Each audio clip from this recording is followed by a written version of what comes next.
this point, I think it's set in stone that, you know what, I've got my predictions wrong. But obviously, I want Bigetron to come back. I want to go into the ultimate battle. If I'm gonna have the dance, I want to see the ultimate battle. Yeah. Okay, at least you earn it, right? That kind of stuff. At least the minimum. But think if they lose and you don't even get an ultimate battle. That's like the worst case scenario. Like the one thing that you want is the ultimate battle, and that didn't even happen. And Boom Esports come out of this port too. Yeah, but I mean, at this point. No, go ahead. Yeah, look, I'm looking for scraps now. BTR not looking for scraps. They're looking for the lead. Yeah. I mean, they need to take it, right? I think that, but this lineup is good. I mean, let's be very honest. In a game 6, having the Fade, you have the Byron, the Lung, the Diadia. I mean, the Zia, it's all right. But, like, this is a pretty solid lineup in game 6. Yeah. Well, I just don't like old people. I just don't like old people. He's called a divine enforcer for a reason, and he's gonna enforce his will. At least that's what BTR hopes, right? And for now, that's not gonna happen because the stuns are plentiful coming in from draw. Beautiful work for the side of Boom Esports now. The boys are definitely locked in. They're definitely locked in. I mean, this is a must-win game, right? I would think for both of them. Boom Esports, they don't want to have a longer night. They don't want to go to the ultimate battle to stress themselves out of that last game 7 where almost anything can happen. This is that moment where they're looking to close it out. But for me, it's about Carl, Danny. Can they get enough items to really kind of fight? And ZonQ making it tough, gets the Jade Seal, first blood. The execution happens. Okay, important start. Not the best yet. ZonQ does manage to take away the healing deal from the T1 at the top. They won't be able to finish the job, of course. This is, what, 3-4 minutes, so there is going to be protection on your T1 turrets here. In the meantime, I think this farming speed by Boom Esports is not bad, right? The fact that Carl is already naturally slower in the wave clear in the jungle, and they're keeping quite close for now. Yeah. And that's kind of what you want. You want it just close, kind of give yourself a real good chance. I mean, it'll really set things up for later. But for me, it's about Carl, right? Is he able to kind of keep on pace in terms of this farm? Is he able to just kind of, you know, again, for me, this Flowborn, if they're able to get the back line, they're going to have a tough time. So Carl needs to save everybody.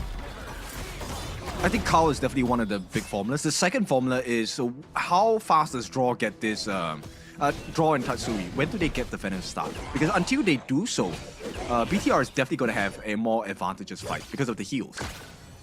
Yeah, the heals and that sustain is going to be annoying to deal with, so they need to kind of navigate around that as well. So definitely makes sense. But that's going to be on Tatsuri, right? I think that with him being that secondary roamer style support, you know, it's about him just spreading the love, getting those skills to really kind of expand on that anti-heal.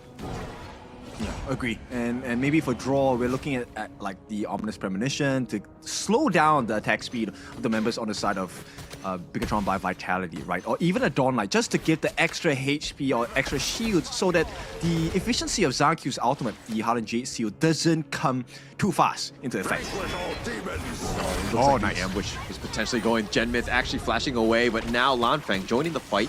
It looks like they're going to be backing off. The Universal Law is going to miss everyone. But Boom Esports were looking to ambush onto Lanfeng. They knew it was going to be a tough one, especially since he's got infinite vastness as well. But they got caught out instead. Yeah, I think at this point they need to figure out on Boom Esports, right? How many stuns can you land at the same time? Because if you can chain stun Lanfeng, you can guarantee a soft kill. But for now, 4 minutes is the timer. We will have that first neutral objective wrestle. Yeah, and they're like posturing around it. Even the Clash Laners are looking to join. Ball is making his way there with Miggy. But instead, they turn their attention. It looks like, oh, everybody was thinking about the Tyrant. No, we're all just going to bail on it at the same time from both ends. Yeah, because you can see that there is no urgency for Bigetron by Vitality to start it, right? All they have to do is to get the ZonQ ultimate. Hardened Jade Seal is the last hit. Oh, the flash forward. Tatsuri finds him. The infinite fast is used instantly. The fast fingers are on point. He's just gonna kind of reverse it just a little bit, and now Ball will show up, and the rest of Boom Esports are like, actually, let's not even bother with this one. Okay, Boom does not have information on who is actually here, so this is a little bit of a risk. Draw will get to see that something is being taken. Unfortunately, will not be able to steal it away. So this is a guaranteed turret for the side of Team Bigetron by Vitality, and this is going to be a 2,000 gold lead plus for the side of Bigetron. Bigetron right now, like, you can tell that ZanQ is mad, he's possessed, and he wants to carry this game because he is just farming so efficiently. He's not even looking for ganks, he's just looking for that net farm because, again, he will carry in the end. This Fade is going to be an absolute monster later, so he's going to be super scary. Yep, all about efficiency at this point, right? And to maximize the efficiency, Lanfeng must not have his life taken away. He did burn his flash, he needs to play really safe. Right now it's all about F1, but oh, Miggy! Oh, he's taking a decent amount. ZanQ on the wall, though. And this is something that they kind of were looking into. The Mayan, something that where you can pull ZanQ potentially off of that ledge. Oh, nice two-man stun. They turn this. They find Tatsuri. The flash away. It looks like Draw with that Cannon Blast is going to do a little bit of work, but they find him, and he's able to just cover his retreat. The Fox is going to be used, but Draw, he's in a bad spot. He's going to go down as well. Yep, this is prime BTR at this point. Looks like this early part of the game is definitely in favor for the side of Bigetron by Vitality. IKL still has a little bit of hope here. They extend the lead to 3,000 at this point at the 6-minute mark. They just need more kills on the side of BTR and maybe play more around the map. So they get a T1 for free at the bottom. Now, Boom Esports, this is not the end of the game yet. Late game, Carl is going to be quite hard to take down, honestly. It's going to be hard to take down, but at the same time, ZanQ is going to do a decent amount of damage, so he should do enough to deal with Carl. He should be that counter, if you will. But Bigetron, this could not have been a better start for them. They're doing very well in this one. Yes, and I'm curious to see how they're going to try and maintain this lead, right? As we know in Honor of Kings, it's not just about gaining the advantage, it's about holding it and building upon that lead as well. And Boom Esports, so far, they have been confined to their own side of the jungle for fear that they will be ganked. And ZanQ does have that delete button. Yeah, he has that delete button, and now he's on the prowl. Miggy, understanding that this is going to be super scary, gives up the top T1, and ZanQ, with just like 3 slices, takes down that tower. He's doing a lot of damage early.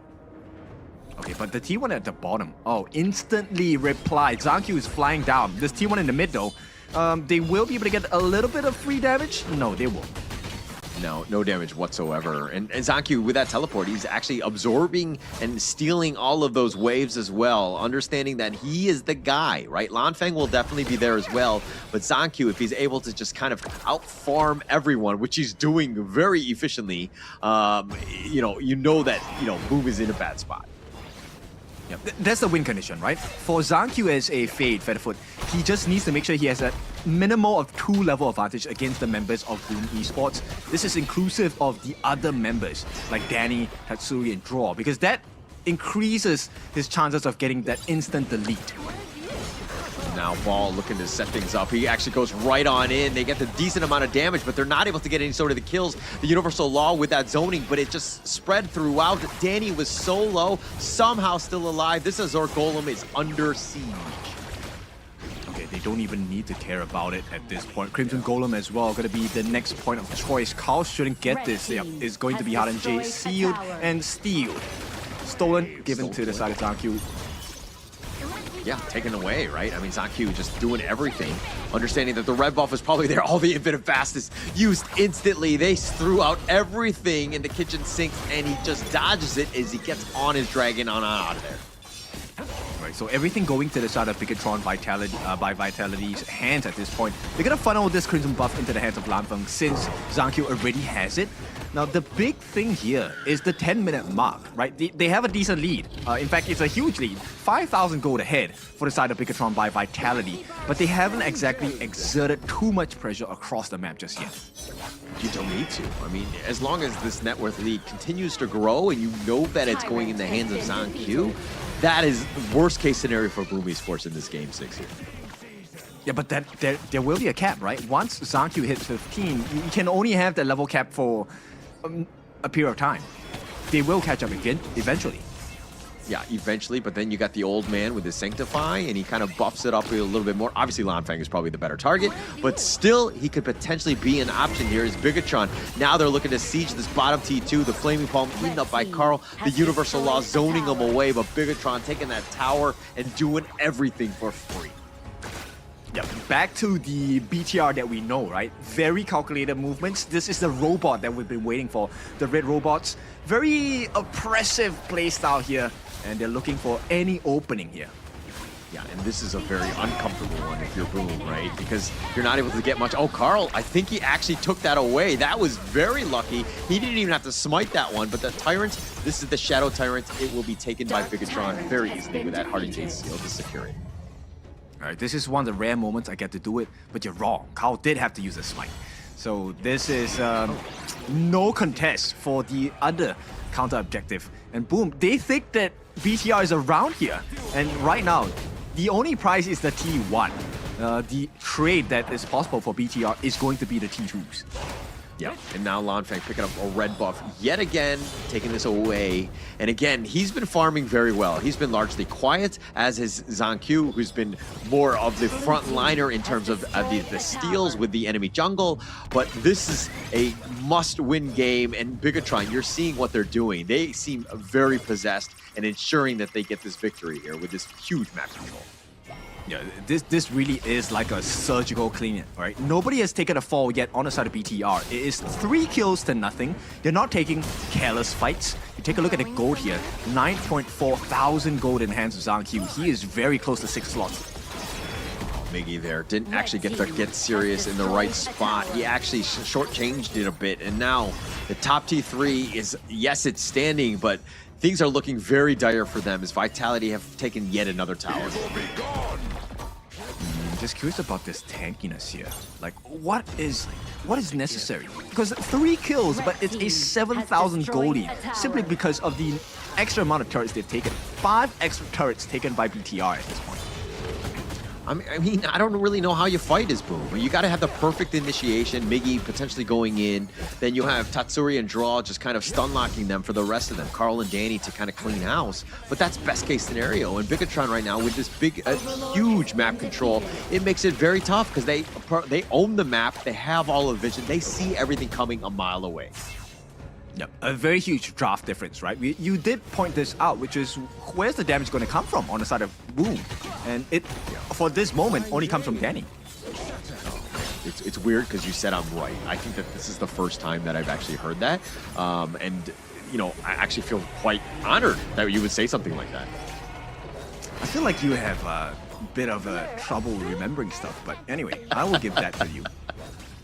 I'm old, man. I'm old. But as we go into this one, I mean, it's not even 13 minutes in. And look at how Bigetron, I mean, with these Vanguards, the timing is going to be absolutely perfect on this one because with all 3 lanes pushing, it's going to be so hard. Carl is up there, eats a Universal Law, and now they're deciding to go. Bald is trying to set up the play. He has to actually go Golden Tatsuri, that is. He will survive, but now do they have any sort of counter initiation? Nice little play, the nice 2-man knockup. They've gotten Miggy and Draw on this one. They turn their attention to the mid T3, and with this power play, this 2-man advantage, they're looking to end this game. How does Boom hold? They can't. There is no big CC available for the side of Boom Esports, and it's 25 seconds without Draw or Miggy. Something needs to happen with Tatsuri's ulti here. Yeah, they got the Flaming Palm as well. Now they're trying to just hold on this, but they've taken the Parasola down, and they take the Crystal, and Game 6 is underway. Taken away by Bigetron as now we go to the ultimate battle. All right, my wish has been granted. Maybe I don't need the dance. And here we see Zhang coming back to life. You know, with that shimmy down there. And maybe, for the IKL fans, today will be your day. Yeah, this is, I mean, it's a 50-50 now. We're at the ultimate battle. We wanted this. You wanted this. I think you're okay with Bigetron losing now, right? Because now that we see the ultimate battle. No. Who said that? Not just yet. You just don't want to dance. We will let the loser be the loser, and we'll let the winner be the winner. Right now, it's just who fits into which box, right? Now, this is, now for those of you that are new to Honor of Kings, I can see you guys in the comments as well. So what we're going to be practicing now is called the Ultimate Battle. Now, in the earlier parts of the series, we practiced something called the Global Ban, meaning if you pick that hero, you will not be allowed to use that hero again. But once you unlock the